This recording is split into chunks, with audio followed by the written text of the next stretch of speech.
Baik, Assalamualaikum warahmatullahi wabarakatuh. Yang terhormat kepada Ibu Ida Farida CHMPD selaku dosen pengampu mata kuliah Metodologi Penelitian Pendidikan Kimia.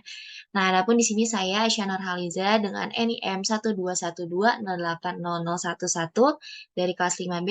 Di sini saya akan memaparkan mengenai proposal penelitian yang telah saya buat dengan judul penerapan pembelajaran berbasis proyek dalam pengolahan sampah buah-buahan menjadi pupuk cair untuk meningkatkan literasi lingkungan siswa.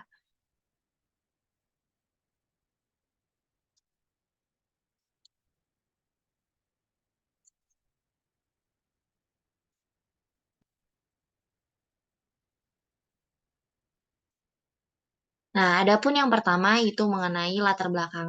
Nah, di sini itu adalah buah merupakan salah satu makanan yang sering dikonsumsi masyarakat. Sehingga karena banyaknya sekali buah yang dikonsumsi oleh masyarakat sehingga akan menghasilkan limbah yang banyak pula. Nah, seperti yang kita tahu ya bahwa limbah dari buah ini hampir tidak dilanjutkan lagi prosesnya sehingga limbah ini akan hasilkan gas rumah kaca seperti metana, terus kemudian dapat membusuk sehingga menimbulkan bau tidak sedap, menarik hama, serangga, serta mempengaruhi kualitas udara dan air di sekitarnya. Maka dari itu, karena limbah buah ini semakin banyak, maka adapun solusi untuk itu adalah limbah ini diolah menjadi pupuk untuk mengurangi limbah yang sesuai dengan prinsip kimia hijau. Di mana seperti yang kita tahu pada ke-12 prinsipnya, salah satunya itu adalah mengurangi limbah dan mensintesa bahan kimia yang aman. Nah, maka dari situ di sini untuk mengurangi limbah dan juga menghasilkan produk seperti pupuk cair yang aman, pupuk organik. Nah, berdasarkan perhitungan Indeks Kualitas Lingkungan Hidup Indonesia pada tahun 2014, IKLH atau Indeks Kualitas Lingkungan Hidup masih sebesar 63,42, yang berarti masih masih rendah gitu. Maka peningkatan literasi ini amat amat dibutuhkan saat ini. Nah, peningkatan literasi lingkungan ini dapat ditempuh dengan pendidikan, yang mana salah satunya itu pada penelitian ini menggunakan model pembelajaran berbasis proyek, yang mana saya merasa bahwa pembelajaran berbasis proyek ini dapat meningkatkan literasi lingkungan. Nah, untuk kemudian ada rumusan masalah. Untuk yang pertama itu, bagaimana pembelajaran berbasis proyek dalam pengolahan sampah buah-buahan menjadi pupuk cair dapat meningkatkan literasi lingkungan siswa. Nah, untuk yang kedua itu, bagaimana respon siswa terhadap model pembelajaran berbasis proyek yang diaplikasikan pada pengolahan sampah buah-buahan menjadi pupuk cair. Nah, untuk yang ketiga itu, bagaimana pengaruh pupuk cair yang dihasilkan terhadap kesuburan tanah dan produktivitas pertanian. Nah, untuk yang tujuan penelitian itu, yang pertama adalah meningkatkan literasi lingkungan siswa dengan menerapkan pembelajaran berbasis proyek dalam pengolahan sampah buah-buahan menjadi pupuk cair. Nah, untuk yang kedua itu mengetahui respon siswa terhadap pembelajaran berbasis proyek yang dapat meningkatkan literasi lingkungan siswa. Nah, untuk yang ketiga itu mengevaluasi dampak penggunaan pupuk cair organik yang dihasilkan dari pengolahan sampah buah-buahan terhadap kesuburan tanah dan produktivitas pertanian. Nah, adapun yang selanjutnya itu adalah landasan teori, di mana di sini karena kita menggunakan model pembelajaran berbasis proyek, di mana model pembelajaran berbasis proyek ini adalah model pembelajaran yang menggunakan masalah sebagai langkah awal untuk mengintegrasikan pengetahuan baru berdasarkan pengalaman dunia nyata. Nah, di mana pembelajaran berbasis proyek ini ditujukan untuk meningkatkan literasi lingkungan, di mana yang kita tahu bahwa literasi lingkungan adalah kesadaran dan kepekaan manusia terhadap lingkungan untuk dapat mencegah maupun menemukan solusi dari permasalahan lingkungan yang ada. Nah, sehingga pada permasalahan tentang rendahnya literasi lingkungan siswa, model pembelajaran berbasis proyek ini dirasa cukup baik untuk menjadi pemecahan masalah hal tersebut. Melihat dari teori yang sudah dijelaskan ya, nah dan didukung juga dengan beberapa penelitian-penelitian lain yang membuktikan bahwa pembelajaran berbasis proyek ini dapat meningkatkan literasi lingkungan siswa. Maka dari itu, di sini saya mengambil bahwa pembelajaran berbasis proyek ini dapat meningkatkan literasi lingkungan siswa dalam pembuatan pupuk cair dari pengolahan sampah buah-buahan.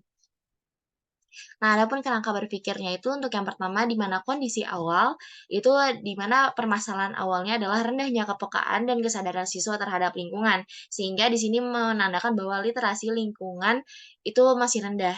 Nah, kemudian dilakukan tindakan yang mana di situ dari permasalahan yang ada diterapkan model pembelajaran berbasis proyek pada pengolahan sampah buah-buahan menjadi pupuk cair untuk meningkatkan literasi lingkungan siswa. Di mana setelah tindakan kemudian pada kondisi air itu didapatkan, produk gitu, produk yang dihasilkan diuji keefektivitasannya terhadap kesuburan tanah dan produktivitas pertanian dan siswa diberikan instrumen yang menguji aspek literasi lingkungan. Nah, apakah, setelah dilakukan tindakan tersebut, literasi lingkungan siswa itu akan meningkat atau tidak? Nah, kemudian ada pun metode penelitian yang dilakukan itu pertama ada desain penelitian, di mana penelitian ini tuh merupakan penelitian kuantitatif, di mana penelitian ini menggunakan jenis kuasi eksperimen desain, di mana seperti kita tahu bahwa, di mana kuasi eksperimen desain ini terdapat, kelas eksperimen dan kelas kontrol. Nah, untuk bisa dilihat sendiri, pada keterangannya ya, di situ X itu adalah perlakuan dan O1 itu adalah pada kelas eksperimen, pretest dilakukan sama-sama, O1 dan O3 dilakukan pretest, nah O2 dan O4 itu, post-test baik eksperimen maupun kontrol. Nah, X ini adalah perlakuan di mana, perlakuan ini hanya dilakukan pada kelas eksperimen saja. Nah, adapun subjek penelitiannya ini itu adalah siswa SMA kelas 10 yang mengikuti pembelajaran kimia hijau semester ganjil tahun ajaran 2024. Untuk waktu pelaksanaannya itu dilakukan sesuai kalender akademik yang berlaku di sekolah. Nah, adapun prosedur penelitian di mana ini yang pertama itu adalah ada 4 tahap ya. Yang pertama adalah tahap perencanaan, di mana pada tahap perencanaan ini peneliti itu membuat angket, kemudian membuat, kuesioner, terus kemudian membuat, pretest dan posttest, melakukan perencanaan awal sebelum melakukan tindakan. Nah, kemudian pada tahapan pratindakan ini, baik kelas, eksperimen maupun kelas, non eksperi maupun kelas kontrol itu sama-sama melakukan melakukan pretest. Nah, kemudian pada tahap tindakan itu di mana yang melakukan tahapan tindakan ini hanya kelas, eksperimen saja, untuk kelas kontrol itu tidak dilakukan tahap tindakan, di mana tahap tindakan ini ada 6 tahapan, di mana yang pertama itu start with essential question, di mana nanti di situ ada, ditayangkan sebuah video sehingga peserta didik itu akan membuat pertanyaan gitu dari video-video tersebut. Nah, kemudian design a plan for the project, di mana di sini setelah mereka mendapatkan rumusan masalah, kemudian mereka menghipotesiskan dan mereka mendesain, project gitu, plan untuk menyelesaikan masalah tersebut. Kemudian creates a schedule, mereka membuat jadwal, kemudian monitoring the student and progress of project, di mana di sini, kita sebagai peneliti itu monitoring student ya, dan kemudian assess the outcome, di mana, siswa setelah melakukan tindakan, melakukan project mereka gitu, kemudian mereka mempresentasikan hasil dari project mereka, dengan